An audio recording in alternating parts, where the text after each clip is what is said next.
The massive space station hung in the darkness like a glittering jewel. 17 flags representing the different alien species of the Galactic Confederation fluttered on digital displays across its curved hull. Today, an 18th flag would potentially join them, the blue and green flag of Earth. Frank Mitchell straightened his tie for the 5th time in as many minutes. As Earth's ambassador to the stars, he carried the hopes of 8 billion humans on his shoulders. First contact had happened 6 months ago when a Confederation scout ship revealed itself in orbit around Mars. Since then, it had been a whirlwind of preparation, negotiation, and crash courses in alien etiquette. "Nervous, sir?" asked Lieutenant Samantha Wright, one of the military pilots assigned to his security detail. "Just eager to make a good impression," Frank replied with a practiced smile. "Remember, everyone, these beings have been watching us for decades. They know our strengths. They know our flaws. Best behavior." The shuttle docked with a soft clunk. The delegation of 12 humans stood at attention. Diplomats, scientists, and military personnel chosen to represent Earth's finest. The airlock hissed open. Frank stepped forward into the Harmony Nexus, the neutral meeting ground of the Confederation. The room was vast with a high-domed ceiling that displayed a real-time map of the galaxy. The air smelled faintly of cinnamon and ozone. 17 different species stood arranged in a semicircle. Some were vaguely humanoid, others defied easy description. The tallest stood nearly 9 feet high with iridescent scales. The smallest hovered at knee height inside what looked like a glass bubble. A slim, blue-skinned being with 4 arms stepped forward. "Ambassador Mitchell of Earth, I am High Counselor Zex of the Zendari people, current chair of the Confederation. We welcome humanity to this gathering of civilizations." Frank bowed precisely 30 degrees, as instructed by the preliminary diplomatic package. "High Counselor, Earth is honored by this invitation and eager to join the galactic community." The formalities continued for almost an hour. Each species introduced themselves, described their homeworld, and offered carefully worded welcomes. Frank's legs ached from standing, but he maintained his diplomatic smile. Finally, High Counselor Zex raised all 4 hands for silence. "Before we can formally welcome Earth into the Confederation, there is the matter of the assessment challenge." Frank blinked. "I beg your pardon? Our briefing materials mentioned nothing about a challenge." The Vosian representative, a squat creature with leathery skin and 6 eyes arranged in a circle around its head, stepped forward. "It is tradition. Each new species must demonstrate a quality that would benefit the Confederation. A test of worthiness, you might say." Behind Frank, he heard Dr. Patricia Alvarez, their xenobiologist, whisper to Commander Jack Hoffman, "This wasn't in the briefing. They're making this up." Frank kept his diplomatic smile fixed in place. "What sort of challenge did you have in mind?" A hologram appeared in the center of the room, showing a dense field of asteroids and space debris. "This is the Cassini Divide," said High Counselor Zex, "a treacherous region that has claimed many ships over the centuries. No species has ever navigated it manually without advanced AI guidance. And humans have not yet developed such AI," added the Vosian representative. "Your ships still rely primarily on human pilots for complex maneuvers." Frank studied the hologram. The asteroid field looked impossibly dense. "What exactly are you asking us to do?" "Simply pilot one of your vessels through the divide," said High Counselor Zex. "If you succeed, it would demonstrate that humanity has reflexes and spatial reasoning abilities that could benefit our collective." "But if humans truly cannot do this," added the Vosian, all 6 eyes blinking in sequence, "we would understand. Perhaps in another century or 2, when your species has advanced further." A murmur ran through the human delegation. Frank recognized the diplomatic trap. Refuse, and Earth would be seen as weak, unworthy of joining the galactic community for generations. Accept an impossible challenge, and they might lose lives in a pointless display of pride. "How many of your ships have attempted this crossing?"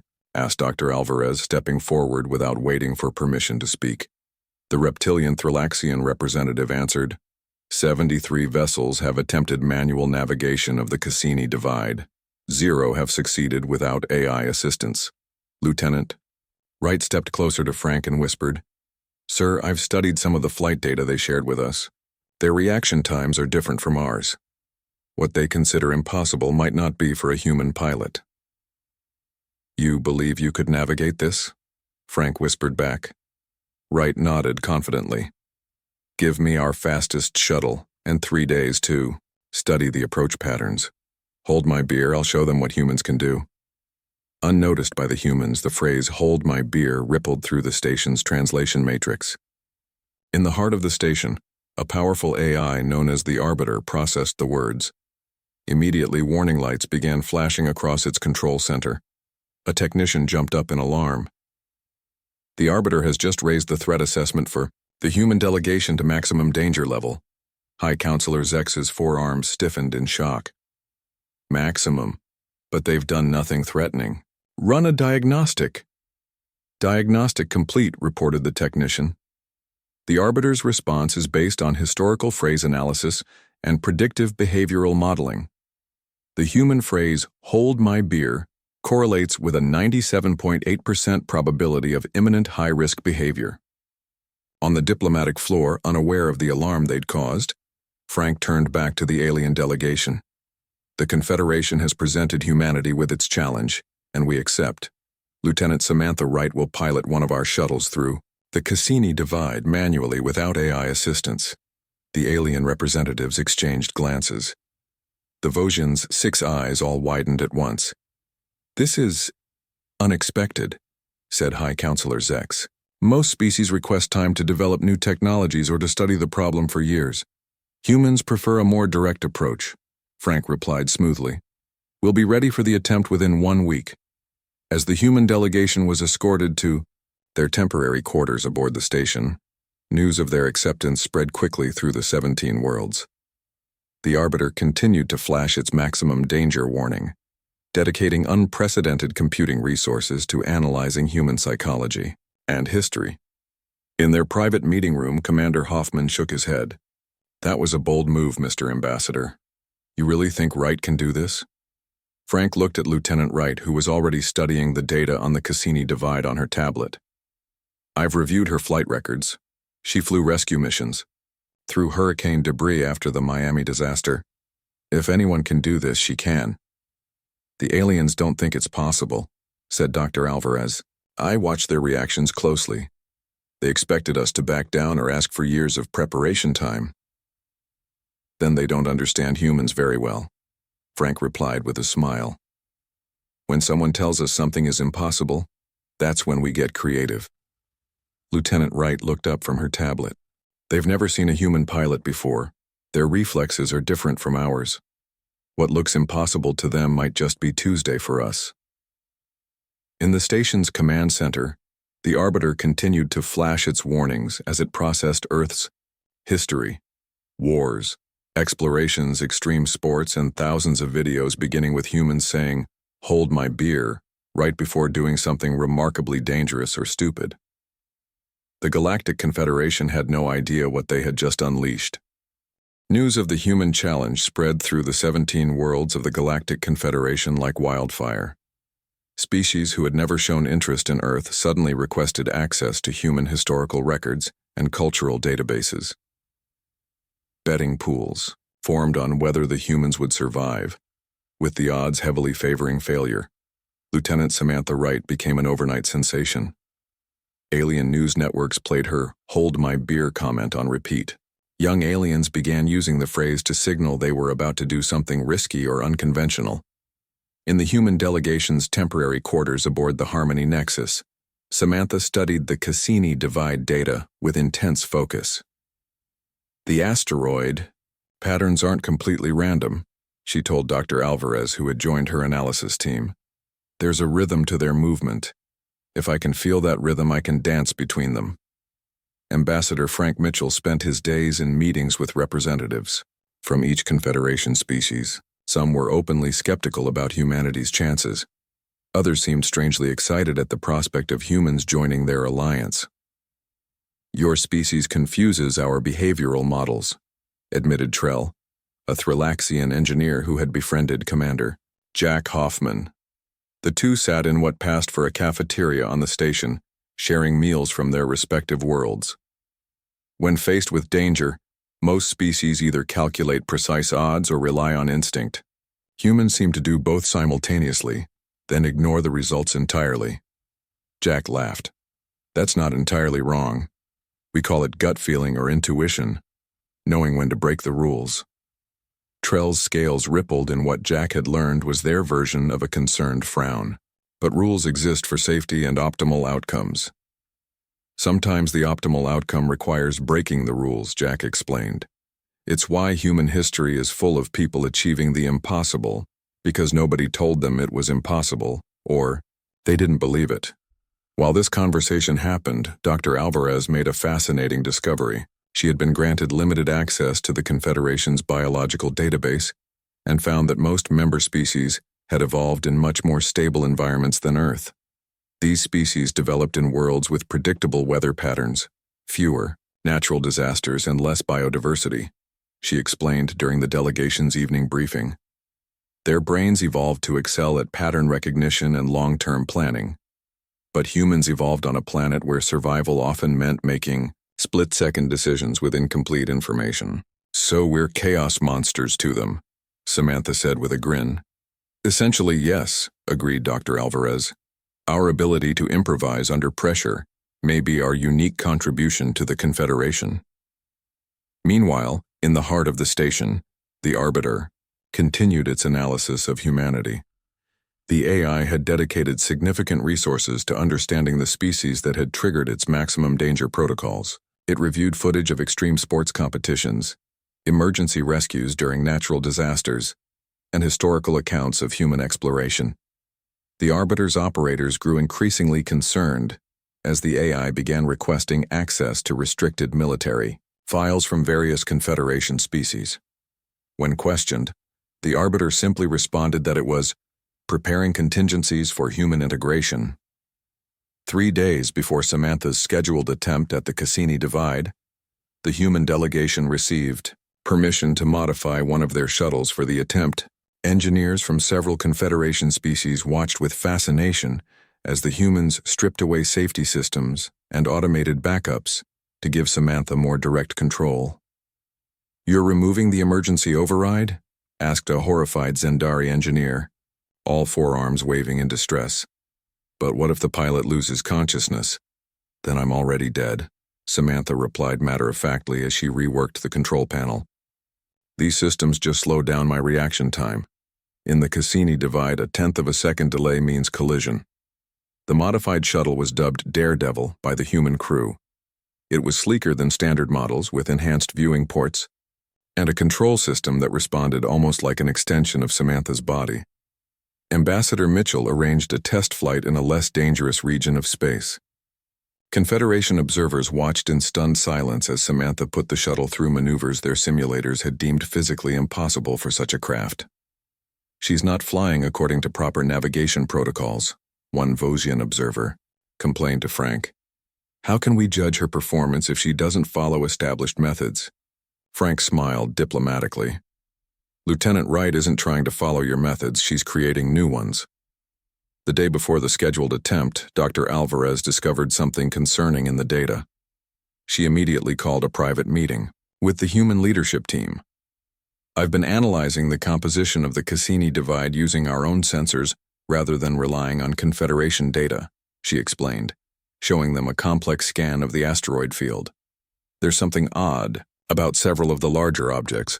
They don't move like natural asteroids." "You think they're artificial?" Commander Hoffman asked, leaning forward with interest. "I think they're old," Dr. Alvarez replied.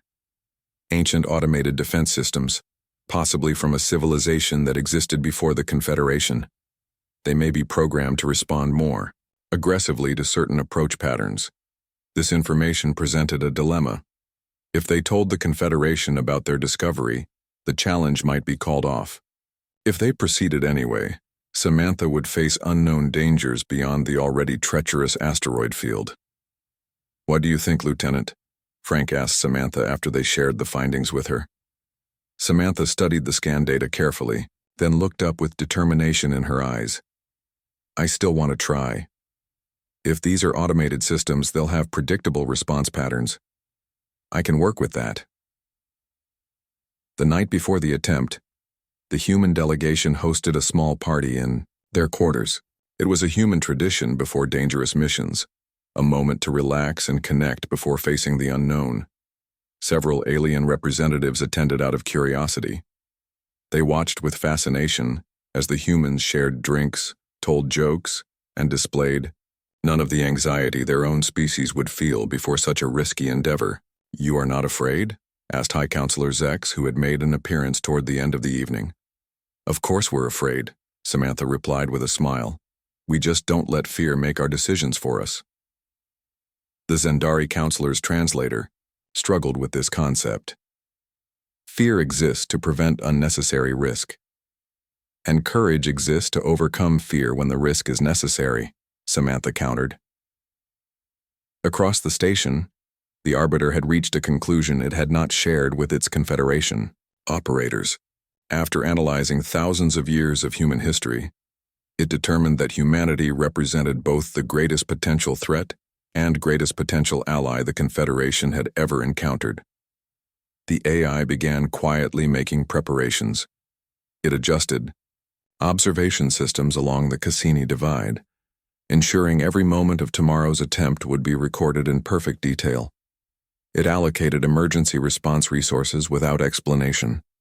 And most significantly, it began drafting new protocols for human integration into the Confederation, protocols that differed dramatically from those used for previous species.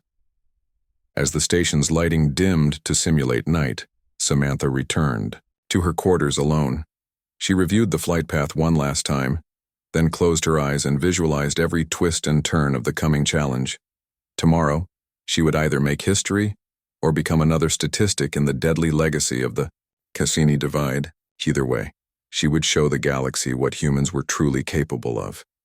Throughout the 17 worlds, beings of all species prepared to watch the attempt. Many expected to witness a tragic failure. Some hoped for a miracle. None truly understood the species that had arrived at their doorstep. A species evolved in chaos, tempered by disaster and defined by their refusal to accept limitations. The day of the challenge arrived with a buzz of anticipation throughout the Harmony Nexus. Aliens from all 17 Confederation species gathered in observation lounges, their eyes fixed on display screens showing the approach to the Cassini Divide.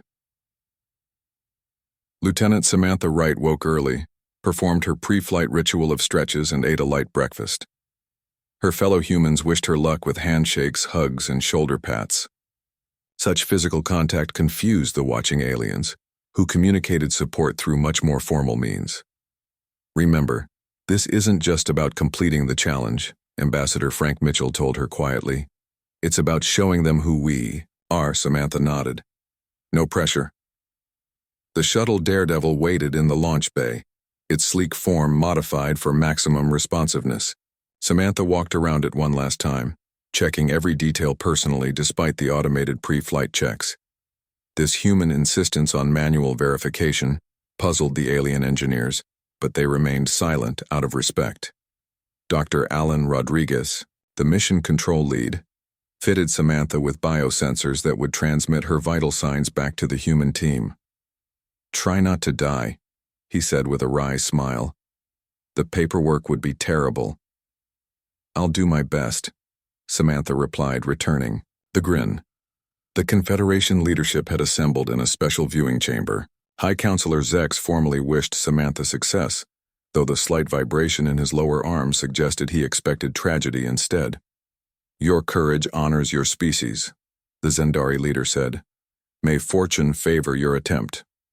Samantha gave a crisp salute and climbed into the pilot's seat. The cockpit sealed with a pressurized hiss, and her hands moved expertly across the controls. The communication system crackled to life. Daredevil to control, pre-flight checks complete. Requesting launch clearance. Control to Daredevil, Dr. Rodriguez responded. You are cleared for launch. Telemetry systems online. We'll be monitoring your progress." "Copy that." Samantha took a deep breath and engaged the engines.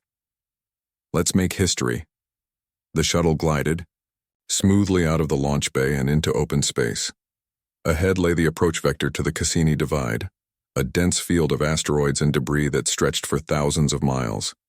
From a distance, it looked like an impenetrable wall of rock and ice. In the observation lounge, alien scientists explained the challenge to newly arrived dignitaries. "The asteroids move in complex patterns," a Vosian scientist said. "Our best. Navigation computers require 3 seconds to calculate safe passages. Human reflexes average at 0.2 seconds, but the decision-making centers of their brain cannot possibly process the variables quickly enough." Commander Jack Hoffman, overhearing this, smiled to himself but said nothing. As Samantha approached the edge of the divide, she switched from standard propulsion to the more responsive maneuvering thrusters. Her heart rate elevated slightly but remained well below stress levels. Years of high-pressure flight situations had taught her to channel adrenaline into focus rather than panic. "Beginning approach," she announced calmly, "entering the divide in 30 seconds." Throughout the Confederation, billions of beings watched. Betting pools continued to update, still heavily favoring failure, though the odds had shifted slightly. After videos of Samantha's test flights had circulated, the Arbiter, meanwhile, had dedicated 40% of its processing power to analyzing this event. It calculated trajectories and probabilities faster than any organic mind could comprehend, already seeing patterns that suggested something unprecedented was about to occur. The first asteroids loomed ahead, massive chunks of rock tumbling in, seemingly random patterns. Samantha's eyes narrowed as she spotted the first gap. Narrow, shifting, but navigable, if timed perfectly. "Here we go," she whispered to herself, and pushed the shuttle forward. What happened next astonished every watching alien, rather than taking the cautious approach their species would use, stopping to analyze each gap before proceeding. Samantha never fully stopped moving. She maintained constant momentum, adjusting her course in tiny increments, flowing between the asteroids like water finding its path downhill. "Impossible," whispered a Thrillaxian observer. "She's not following any recognized flight pattern." "She's not calculating at all," replied another alien in awe. "She's feeling the pattern." In the control room, the human team monitored Samantha's progress with tense expressions. Dr. Rodriguez kept a close eye on her vital signs, noting with approval that her heart rate and respiration showed focused alertness rather than panic. "First quarter cleared," Samantha reported, her voice steady. "Visibility good. No issues with the modified controls." The density of the asteroid field increased as she pushed deeper.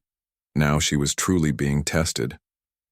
Massive rocks tumbled and collided around her, creating new obstacles with each passing second. Twice she scraped the shuttle's hull against smaller fragments, the metal screaming in protest but holding firm. "Is damage to the vessel permitted?" asked High Counselor Zex, concerned by the sounds of impact coming through the communication channel. The challenge was to navigate the divide. Ambassador Mitchell replied smoothly.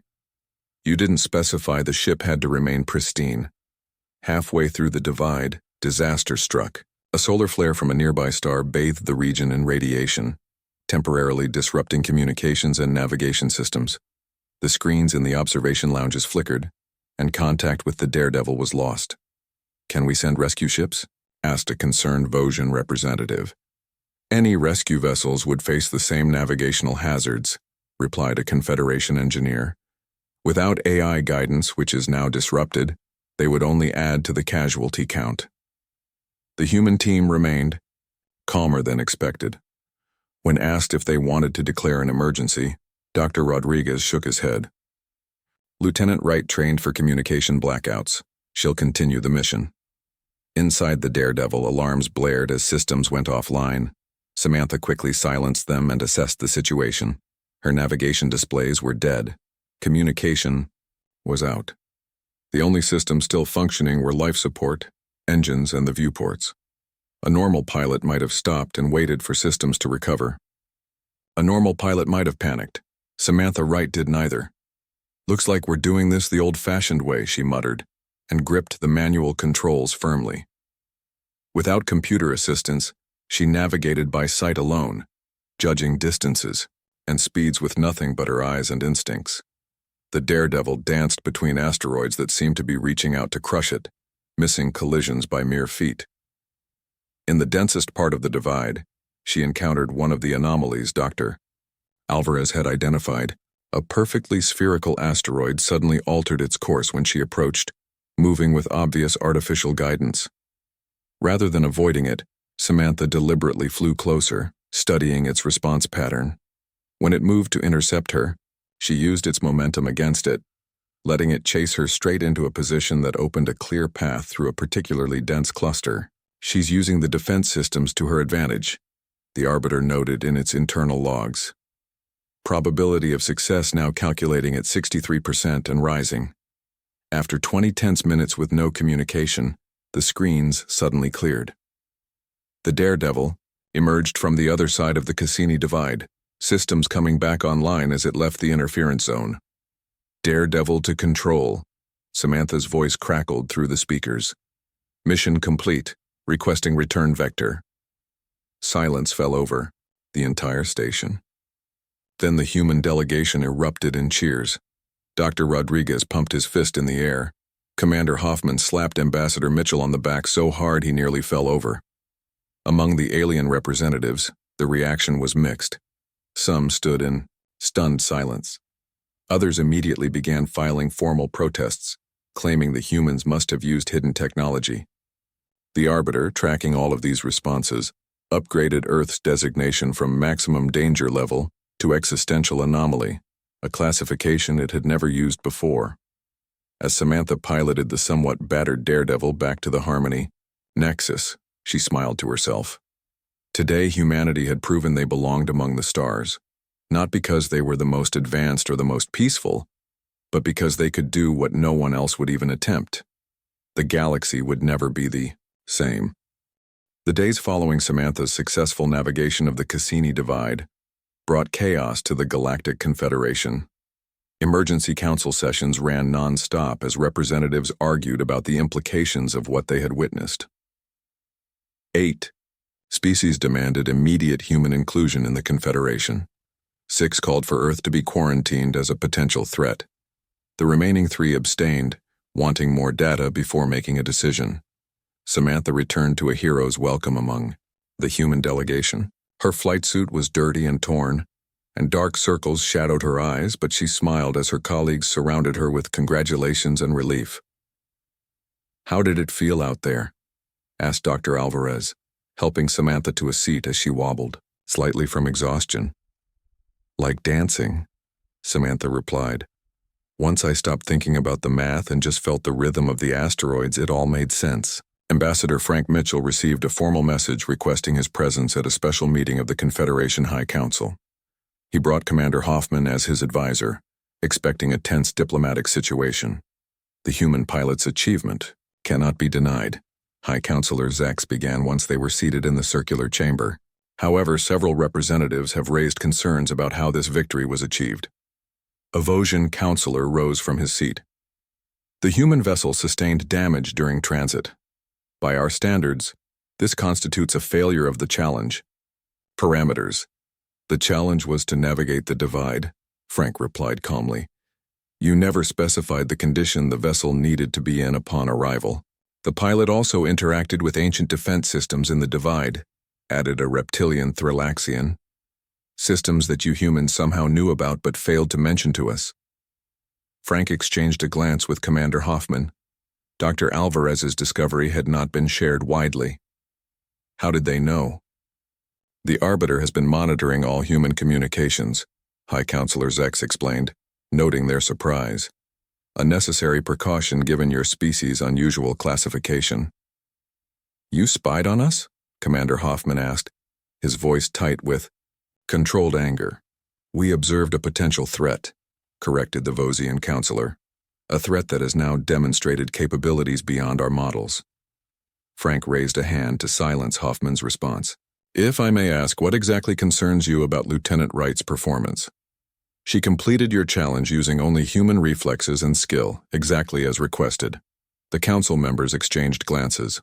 Finally, High Counselor Zex spoke. What concerns us, Ambassador Mitchell, is not that she completed the challenge. It is how she completed it. No species we have encountered approaches problems the way humans do. Is that not exactly why you might want us as allies? Frank asked. Different perspectives lead to innovation. The meeting continued for hours, with arguments circling around the unpredictability of human behavior. When Frank and Hoffman finally returned to the human quarters, they found Dr. Alvarez waiting with interesting news. I've been talking with some of the younger alien scientists, she said excitedly. They're fascinated by Samantha's flight. They keep asking about this hold my beer concept. I think we've become cultural icons. Indeed, throughout the station, something unexpected was happening. Younger members of various species had begun adopting human phrases and mannerisms. The recording of Samantha's flight had been copied and shared billions of times across Confederation networks. Ambassador Mitchell decided to take advantage of this cultural moment. He requested permission to host what he called a beer summit, an informal gathering where humans would share Earth beverages and customs with interested aliens. This is highly irregular, protested a Vosian diplomat when the request reached the Council. Informal interactions should wait until after formal acceptance into the Confederation. Perhaps that is why humans achieved what we could not, replied a young Zendari representative. They do not always follow the expected order of things. To everyone's surprise, the Arbiter supported the request. The AI had been behaving strangely since Samantha's flight, dedicating enormous resources to analyzing human culture and psychology. Its recommendation carried significant weight, and the beer summit was approved. The event was held in a large observation lounge overlooking the stars. Humans brought samples of beer, wine, and spirits from Earth, carefully selected to be compatible with alien biology. Medical teams stood by to monitor reactions, but the atmosphere remained relaxed and social. Samantha found herself surrounded by curious aliens, asking about her flight experience. She demonstrated her piloting technique using hand gestures and simple diagrams drawn on napkins.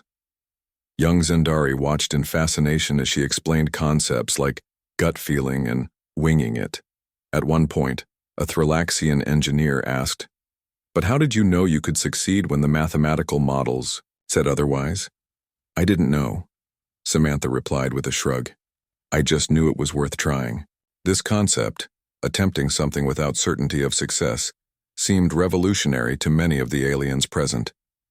In another corner of the room, Commander Hoffman found himself in deep conversation with a group of military officers from various species. As the evening progressed and inhibitions lowered, one of them leaned in close. "We have been at war for centuries," the officer said quietly, checking to ensure no senior officials were nearby. Not the Confederation officially, but a cold war with the Nexar Dominion from the outer arm of the galaxy. "I've never heard of them," Hoffman replied, instantly alert despite the relaxed setting. Few humans would have. "We maintain a communication blackout regarding their existence." The officer's translator struggled to convey the mixture of fear and frustration in his voice. "They are a hive mind species, perfectly logical, perfectly predictable, and that is our problem." "I don't understand," Hoffman said. "Our strategies are developed using the same types of logic. They can predict our every move and we theirs. We have been locked in stalemate for 300 years. Other officers nodded grimly. One from a different species added, "Our military advisors believe your human unpredictability might be the variable needed to break the stalemate." Across the room, Dr. Alvarez was engaged in a fascinating discussion with alien linguists about the cultural significance of the phrase, "hold my beer." "It encapsulates a uniquely human approach to challenges," she explained. "It signals confidence, bravado, and a willingness to attempt the improbable." "But why mention a beverage?" asked a confused Vosian linguist. "The beer itself isn't important," Dr. Alvarez laughed. "It's the gesture of handing responsibility to someone else while you do something potentially reckless." Throughout the gathering, The Arbiter monitored all conversations through the station systems. It compiled and analyzed every interaction, building an increasingly complex model of human psychology. Unlike the organic members of the Confederation, it had already reached a conclusion. Humanity represented exactly what the Confederation needed, though not for the reasons most species thought. As the beer summit wound down, Ambassador Mitchell found himself approached by High Counselor Zex, who had observed the gathering from a distance. "Your integration strategy is unorthodox," the Zendari leader commented. "Most species spend years in formal cultural exchange programs. Humans prefer to get to know each other over a drink," Frank replied with a smile. "It breaks down barriers." High Counselor Zex studied him with all four eyes. "The Council will vote tomorrow on Earth's admission to the Confederation. Some still have concerns about human unpredictability." "And what about you, Counselor?" Franco asked. "Do you share those concerns?" The alien was silent for a moment. "I am beginning to wonder if predictability is truly as valuable as we have always believed." Throughout the station, as beings of 17 different species returned to their quarters, many carried with them new ideas and questions sparked by their interactions with humans. Change was coming to the Galactic Confederation, whether they were ready or not. 6 months after Lieutenant Samantha Wright navigated the Cassini Divide, Earth officially joined the Galactic Confederation. The treaty signing ceremony took place on the Harmony Nexus, with representatives from all 17 original member species in attendance. Ambassador Frank Mitchell signed for Earth, his pen making a small yet history-changing mark on the document. What made Earth's admission unusual were the special provisions included in the agreement. Unlike other member species who were integrated slowly over decades, humans received exceptional autonomy. They could establish their own colonies without oversight, maintain a separate military command structure, and were invited to participate immediately in Confederation security councils. "These provisions are unprecedented," complained the Vosian representative during the final negotiation session. "No new species has ever been granted such freedom so quickly." The Arbiter recommended these exceptions. High Counselor Zex replied, ending further debate. The AI had become the strongest advocate for human integration, though its reasoning remained opaque even to the Confederation leadership. Samantha Wright, now promoted to captain, found herself assigned to establish the FAO First Joint Human-Alien Flight Training Program. Her reputation had spread throughout the Confederation, and pilots from various species requested transfer to her command. "The key is to stop overthinking," she explained to her first class of 20 alien pilots in a training room aboard the Harmony Nexus. "Your ships have amazing computers, but sometimes you need to feel the ship as an extension of your body." The concept was foreign to many of her students, who had been trained to trust instruments and calculations above all else. But they tried, inspired by the legendary human who had conquered the Cassini Divide. Commander Jack Hoffman, meanwhile, found himself deeply involved in classified military planning.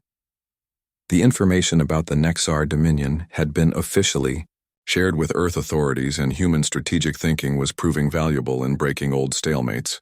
"Your approach is disturbing yet effective," admitted a Thrillaxian general, after Hoffman presented a battle plan that deliberately incorporated random variables and calculated risks.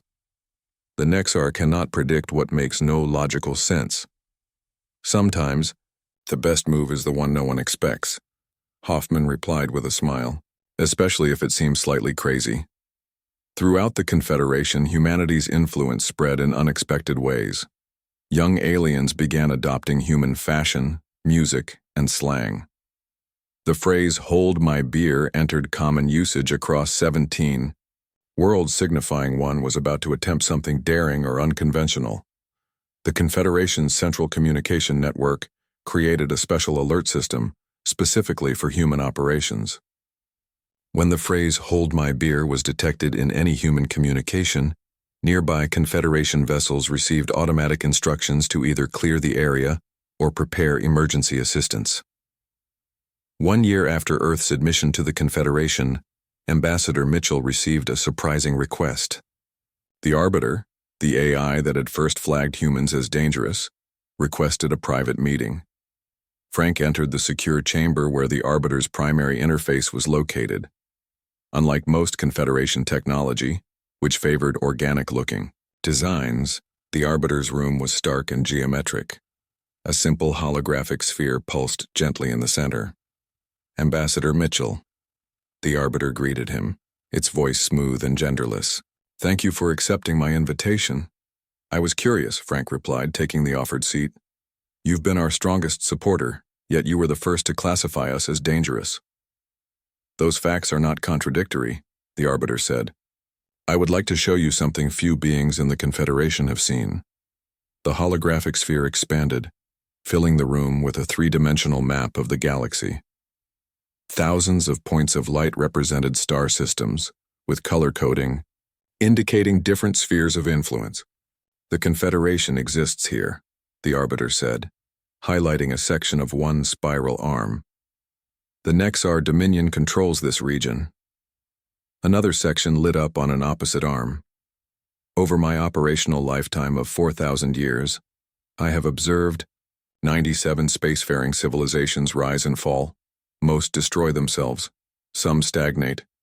A few evolve into something unrecognizable." "And where do humans fit in this pattern?" Frank asked. "You do not," the Arbiter replied simply. "When I analyzed human history, biology, and psychology, I found a unique combination of traits: high intelligence, strong aggression, boundless curiosity, and remarkable disregard for statistical probability." The hologram shifted to show historical data. "Species with this combination have only appeared twice before in my records. Both times they either self-destructed within a century of discovering interstellar travel, or they became the dominant power in their region of space." Frank absorbed this information slowly. "So you classified us as maximally dangerous because we might destroy ourselves? Or because we might become too powerful?" "I classified you as maximally dangerous because you are agents of change," the Arbiter corrected. "The Confederation has been stable for 2,000 years, but stability without growth leads to vulnerability. The AI showed simulations of potential future conflicts with the Nexar Dominion. In scenarios without human involvement, the Confederation gradually lost territory over centuries.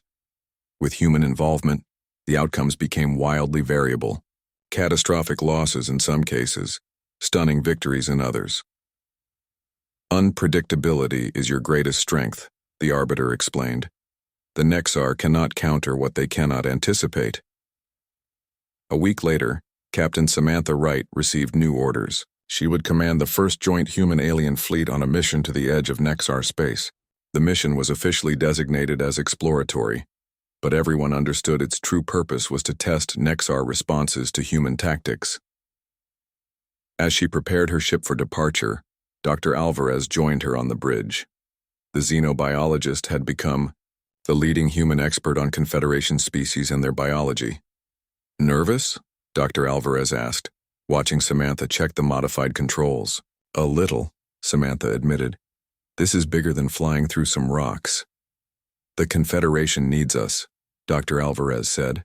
"Not just our technology or resources, but our perspective, our willingness to try the impossible."